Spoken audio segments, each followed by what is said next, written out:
today we're talking about something really, really, really important. It's rubbish, right? We're talking about rubbish. We're talking about trash. And we're talking about 30 days of trash. Now, have you ever thought about how much trash you create? Maybe it's your job at home to take the rubbish out every week. Maybe it's your job to take the trash out. Now, if it isn't, have you ever actually thought and stopped for a moment to just think and reflect on how much trash you create each day? How many of you eat out for lunch? How many of you eat out for dinner? How many of you get takeout? How many of us order Amazon every single day? Not for food. Uber Eats maybe, whatever it may be. Just think about it for a moment. We've got a very special guest today. I can't wait to introduce you to him. I know some of you have already seen him, both on my show. You've seen him on the streets. You've seen him all over the newspapers. You've seen him online. And I'm really, really excited to have with me today, not in the studio, but in the newsroom. And we're going to go walking through the newsroom in a moment too. I've actually got with me Rob Greenfield. Rob, thanks for being here. Hey, Jay. Good to see you again. Rob, you know, you're an activist. You're an adventurer. This is probably one of the craziest things I've seen you do. I love your work, by the way. Thank you. And with you wearing this suit, I want you to tell the audience what gave you the idea, or what moment was it of inspiration that made you actually decide to do this? I don't remember the exact moment, but basically, you know, I'm always just looking for visual ways to get people thinking about their actions and sort of get into people's minds and get them to reflect on their own lives. And I thought, what better way to, you know, to show how much trash the average person in the United States makes than to live like the average American for a month, eating, shopping, consuming, but wearing, you know, every single piece everywhere I go. And it was, oh man, I'm so tired right now. I'm so exhausted. Absolutely brilliant. So Rob's actually been wearing this for 30 days. It's not like he's just put this on today to have a laugh. He's been walking out. He's been on the streets, what, for like 12 hours a day or something like that? Yeah, some days 12. Some days I've, you know, holed up like a hermit in my apartment when I didn't feel like putting it on. But some days about 12. And so, you know, Wednesday was the last day. And I took a little break for the weekend, and this is, you know, my first time putting it back on. And I'm like, what am I doing? Still wearing this thing, man? Why did you get me back in here? I should be at home resting. Sorry, Rob. I really appreciate you putting it back on for us. Go on, Rob. Give us a 12. Amazing. And just to show you that I appreciate Rob, I'm going to give him a hug as well. So, thanks, Rob. Thanks so much for doing this. If you don't know what he's doing, he's been wearing every piece of trash that he's created for the past 30 days. He now weighs over... So the trash accumulated to 84 pounds, and the suit itself weighs another 12 pounds to be able to support it.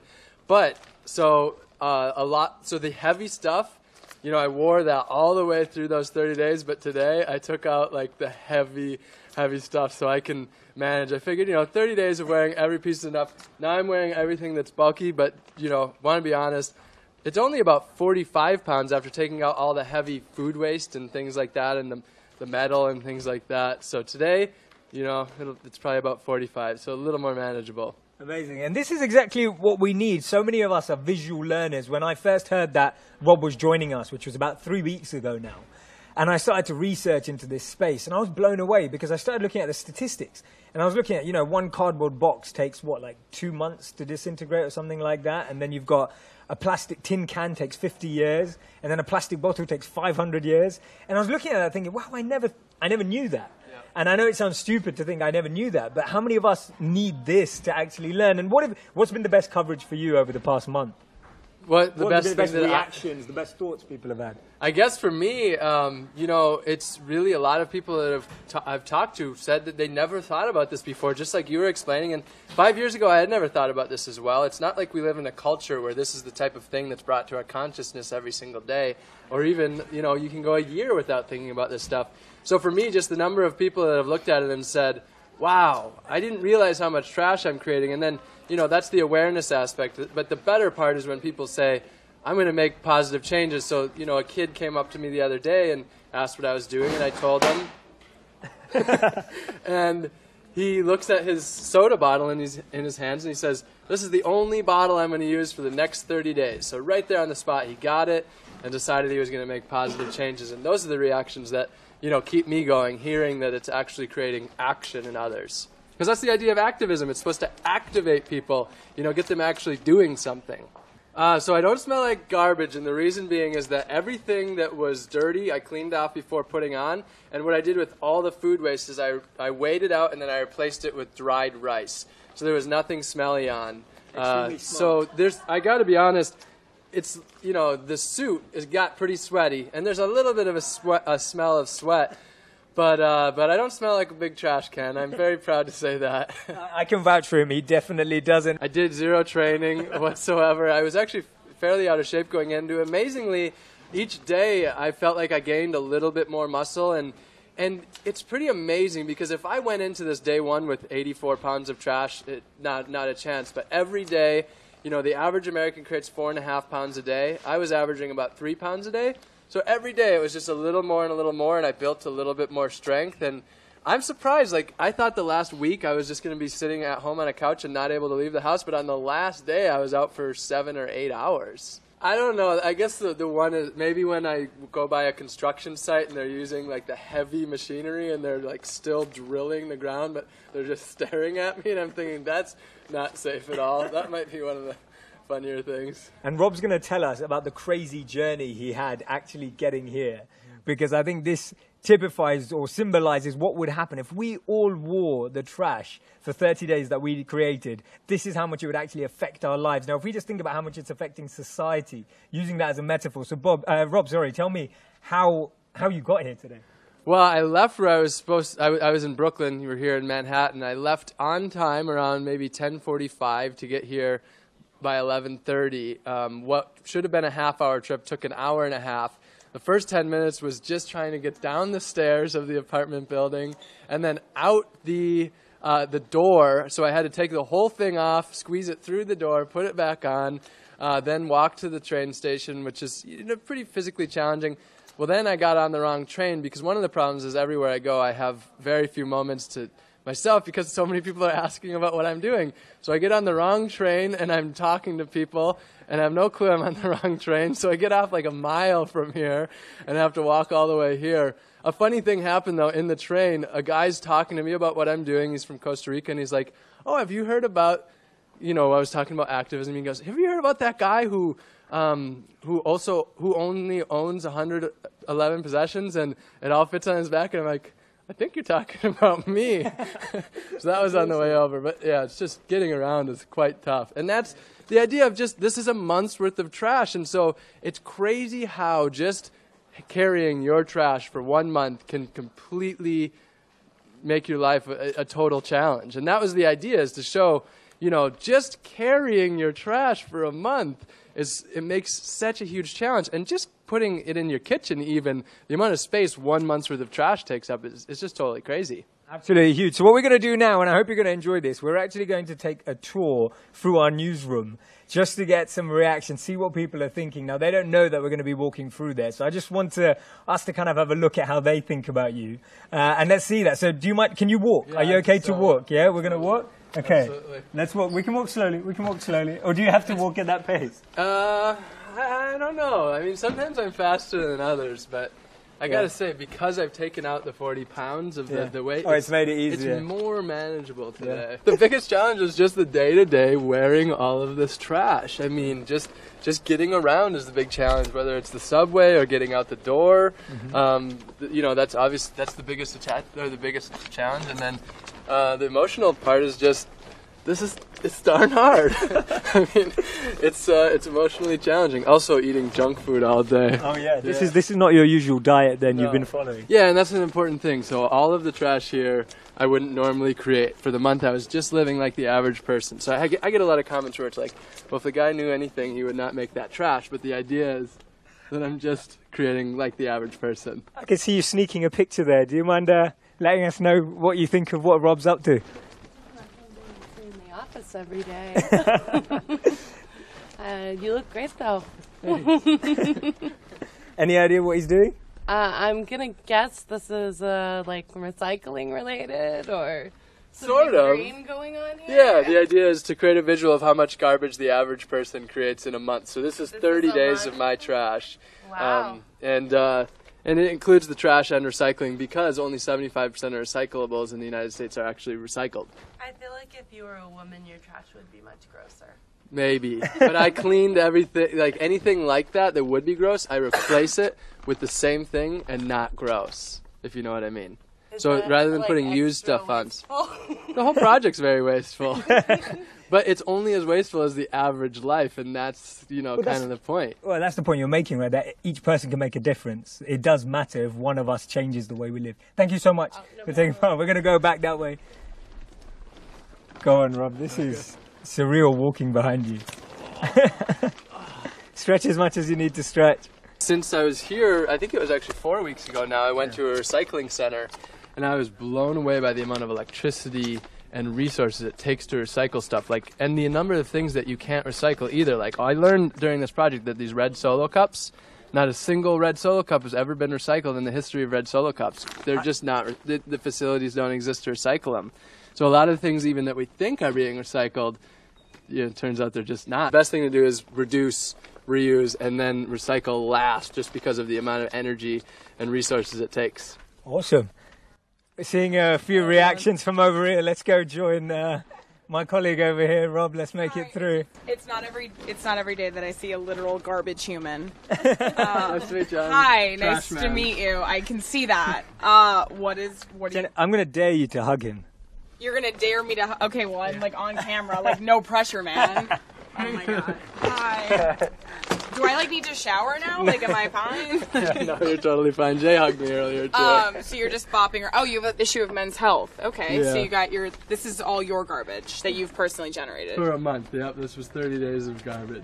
I feel like this, you're just shameless. I can't even imagine what my garbage would look like. Not, I don't know what I generate, but I feel like I'd be a little bit embarrassed. Ah, interesting. Rob, you had anyone else say that to you? Lots. It's very exposing walking around with clear bags showing every piece of trash you created, whether it's McDonald's or what have it. Pringles are pretty embarrassing. Yeah, once you pop, you don't stop. It's true. What else is in there that you think? Nothing's really embarrassed. I'm not seeing anything in here that's really egregiously weird. You got butter pecan. Okay, yeah, that's fun. You got mac and cheese.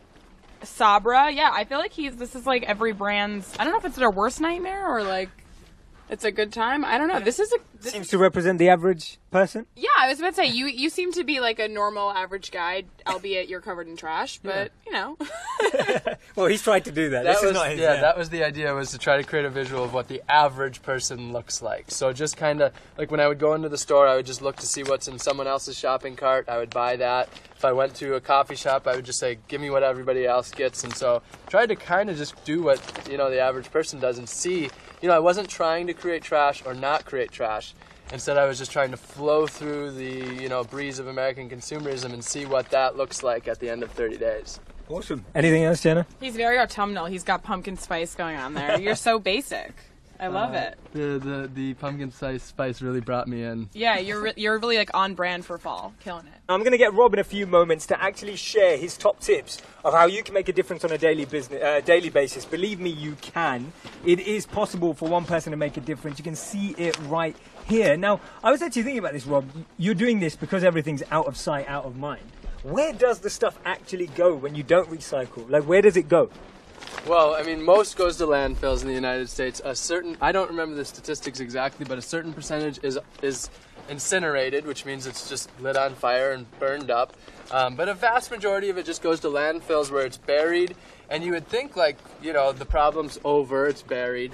But even, the idea of landfills is they are designed for stuff not to break down. So in landfills, you've found 25-year-old carrots, newspapers that are 40 years old that are still legible. And so landfills are basically a crypt that are designed for stuff not to break down. The reason being is when this stuff does break down, it releases methane, which is a potent greenhouse gas, between 25 and 100 times more potent than carbon dioxide. So it sits there, it releases methane, and then that's through the top, releasing the gas, but through the bottom it releases leachate, which is highly toxic liquids that are, the stuff that does break down, and so many times that's gotten into our water supplies and contaminated water. So here in New York City, all of the trash goes to New Jersey, upstate New York, and Pennsylvania. And so of all the EPA Superfund sites, which are basically the dirtiest places in the United States, the places they have to clean up because they're just a total, environmental and humanitarian problem, 25% of all EPA Superfund sites are landfills. So this trash haunts us forever. And these landfills only have to regulate for 30 years afterwards, but this stuff can be leaching for hundreds of years. And this, once this stuff is in the landfill, like a plastic cup might take 1,000 years, 500 to 1,000 years to biodegrade, exposed to air and water, but in the landfill, that plastic cup can be there for thousands and thousands of years. Typically, I think number 6 plastics. Number 1 plastics are pretty much always recyclable. Your best things that you want to recycle are glass, metal, and paper. Those are things that can be actually truly recycled. Pretty much plastics are not truly recycled, they're downcycled. So, if you have, the idea of recycling would be one plastic bottle is turned into another plastic bottle.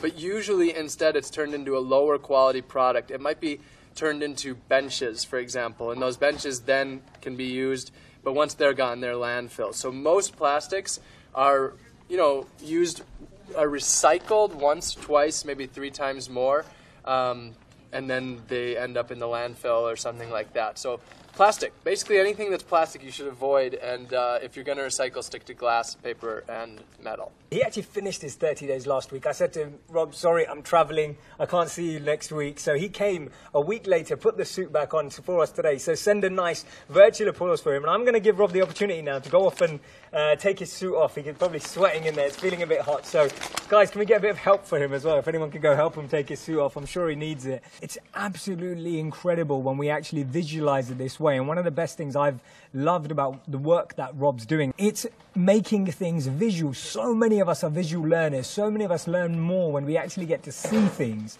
And I know that if you can hear noises in the background, we are taking care of him, I promise. He hasn't fallen over or anything like that.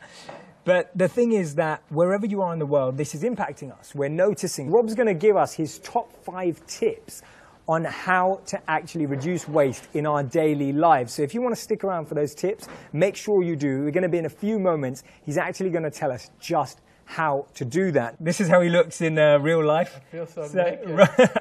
So Rob, this is your bag. I'm going to give you a few moments to actually tell the audience what are your top tips so that they can actually apply this on a daily basis. Right, this is yours.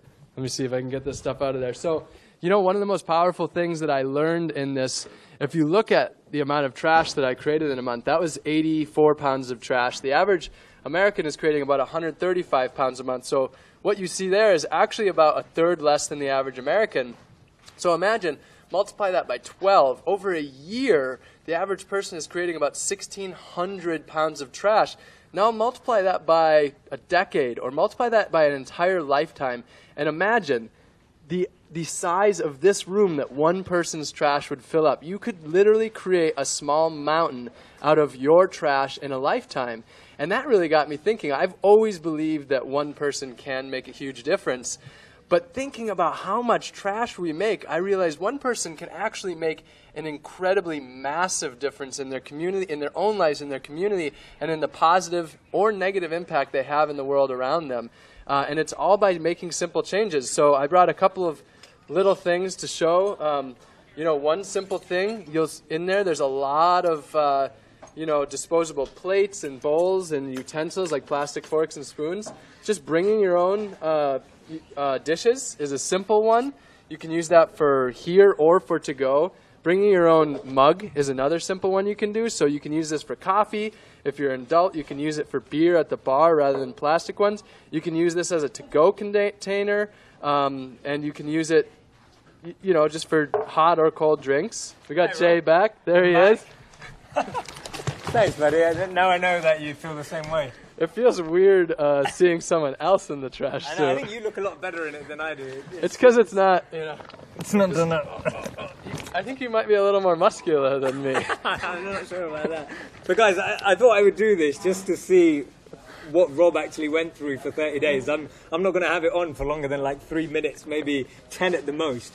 But I have to admit to, and this is with waste taken out. Half of the poundage. Exactly. So, and it's still super, super heavy and uncomfortable and hard to get around. But sorry, let's go back to your tips. Okay. Go for it. So you're talking about the there was a reusable bottle. I think that got lost. Someone grab me one of those apples real quick.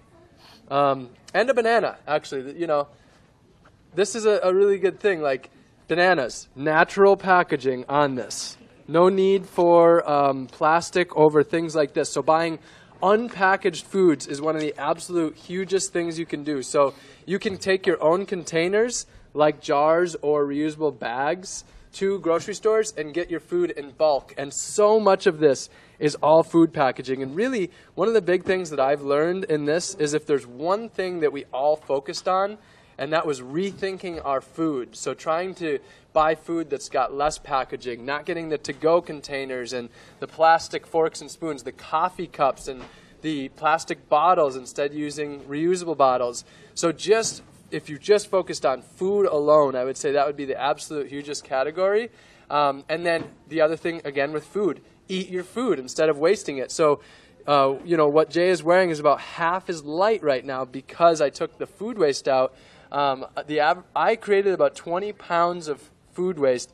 So first of all, eat your food, and then if you're not going to eat something, compost it instead of sending it to the landfill. And if we all did that. Yeah, and what was the statistic on that? How many of us waste our food? I remember you saying to me last time. So nationwide, we waste, as a nation, 40 or even 50% of all of our food. So we have a population of 320 million Americans, and we are wasting enough to feed another American population while 50 million Americans are food insecure. So that's, just one of those things we can do is eat our food instead of wasting it.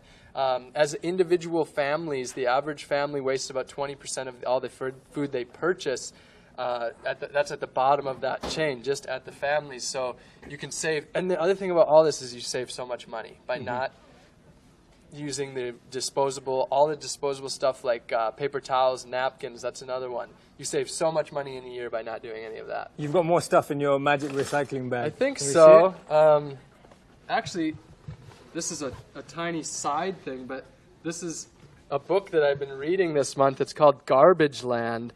And if you want to understand the entire problem and a lot of the solutions, like if you really want to know, if anyone's wondering, where does my garbage go? This is a book that I picked up at the beginning of this project, and it's been an incredible journey of learning where's your garbage go, where's your recycling go, what's the problems. It's just, it's in depth. And awesome. Let's just get that to the camera again if anyone's interested. Garbage you want to know where your garbage goes, there you go. Check it out. Awesome. Anything else in that? Yeah, I think there's some other things in here. There should be.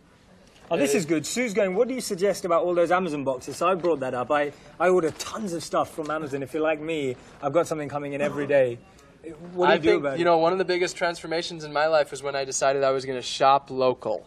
So I decided I'm going to support local businesses and not, global businesses.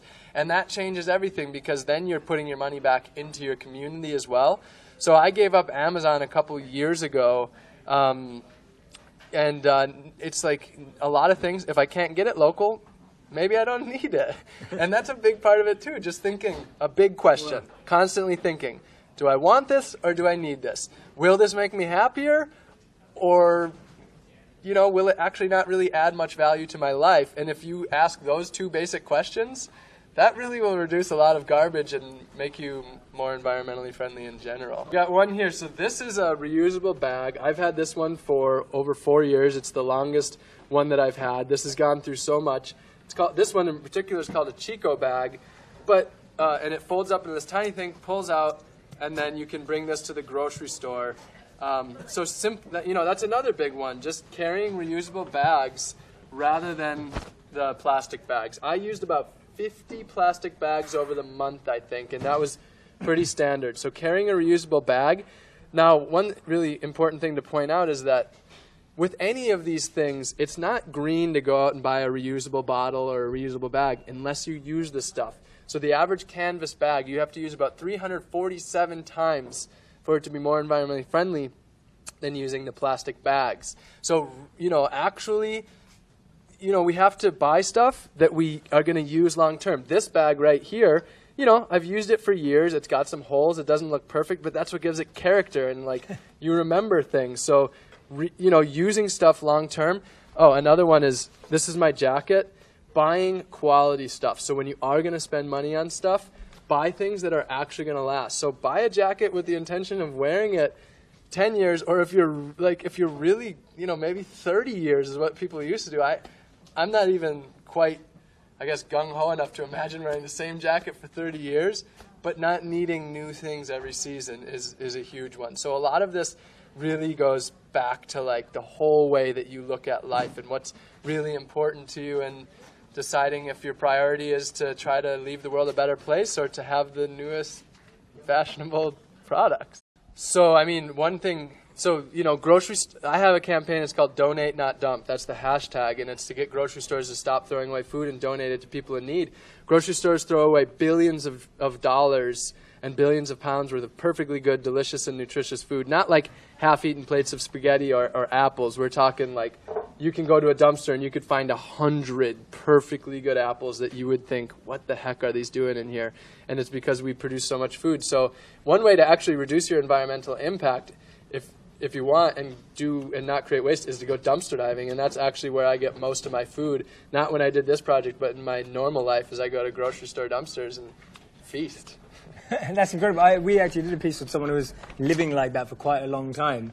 And I think most people's worry when they hear that is kind of like, well, what about health concerns? What about, what about things being clean? How do people get around that? I'm not saying everyone should go out now and start eating from dumpsters, but when you do, those are the common things that you worry about. I guess that once you go there and you see what it actually looks like, you'll be taken aback and you realize, oh, everything that I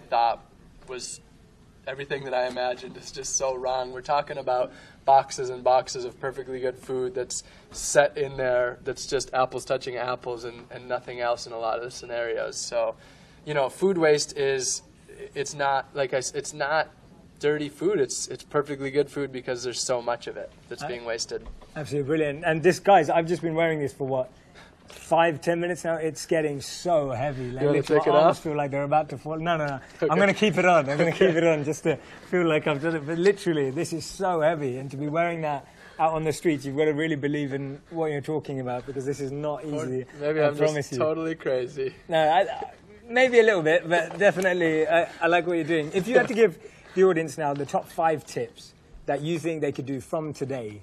Okay. I'm not going to say from tomorrow, because I'm going to say from today, because it's coming up to lunchtime, and as soon as you go out to one of the fast food places, even a health food place, you end up getting a plastic box with some salad in it, and you get the bag, the paper bag, and you get the napkins thrown in. What can people start doing today? So reusable bag, reusable cup, reusable bottle instead of buying bottled water, carrying your own dish or to-go container, like something that you can eat out of, and eating your food and not wasting any. Nice. Am I supposed to be doing this? No. I'm mic'd up. Oh, you're mic'd up. Yeah, I'm mic'd up. I'm not used to holding the mic. It's good. Or being the guy that's not in the trash Not suit. in the trash suit, yeah. Yeah. But no, that's awesome. I think those are things that we could start doing today. They're all really, really practical. I mean, I know that you move from thing to thing to thing. And it's all around the conscious awareness space for the environment and the planet. What's your next big thing? Do you know what it is yet? I hope my next big thing is just sitting in nature for a little while. I plan on doing some, because one of the things is we have to like slow down and just remember you can exist. Like sitting on your front porch is a beautiful thing to do, just relaxing. And that's actually something that I struggle with, because I'm always trying to make positive change. But my next big adventure is maybe you could join for a portion of it. I'm cycling across the country 2017, starting in about June 1st, and we're planting gardens all across the nation, and anyone's welcome to join. So far, about 150 people have emailed me and said they're coming, so hopefully it'll be a couple hundred people cycling across the country just doing good deeds and planting gardens to help people, inspire people and help people start growing food. Absolutely amazing. Thank you so much, Rob. Thank you, guys. Guys, I hope you've enjoyed watching today's show. Well, Rob, is there anything else you want to leave us with today? Is there anything that you feel that you want to talk about that you haven't had a chance to say? Just the one thing would be, if you're feeling overwhelmed, just start with one thing, and that's bit of positivity in your life is gonna give you a jump forward into making more changes. So instead of feeling overwhelmed or underempowered, feel empowered that now you have this consciousness and now you can do something. And the beautiful thing is that with every step, it gets easier because you build little bricks towards living a more conscious and environmentally friendly life and more happy and healthy life. Absolutely awesome. And I'd love to challenge you all. Take 30 days and choose one thing that you're going to change for 30 days. So let's take something out of Rob's book. Just take one thing. Say you're going to eat all the food that you put on your plate, or you're going to recycle every bottle that you use, or you're just going to have one bottle, whichever one it is. Choose one thing, do it for the next 30 days, see how it changes you, see how it changes how you feel, and see how it changes the people around you as well. So that's my personal challenge to you. Rob, does that sound okay? It's a great challenge. Go for it. Take your own 30 days. We don't have to all go out and do this. But there is one thing that we can all do, and it will make a massive difference. Guys, it's been great talking to you today. I look forward to serving you tomorrow. Thank you so much for being online. A massive thank you to Rob today. Thank you so much, Rob. My pleasure. Good to see you. Bye. Thanks, Love man. you all. Thanks, buddy. My pleasure.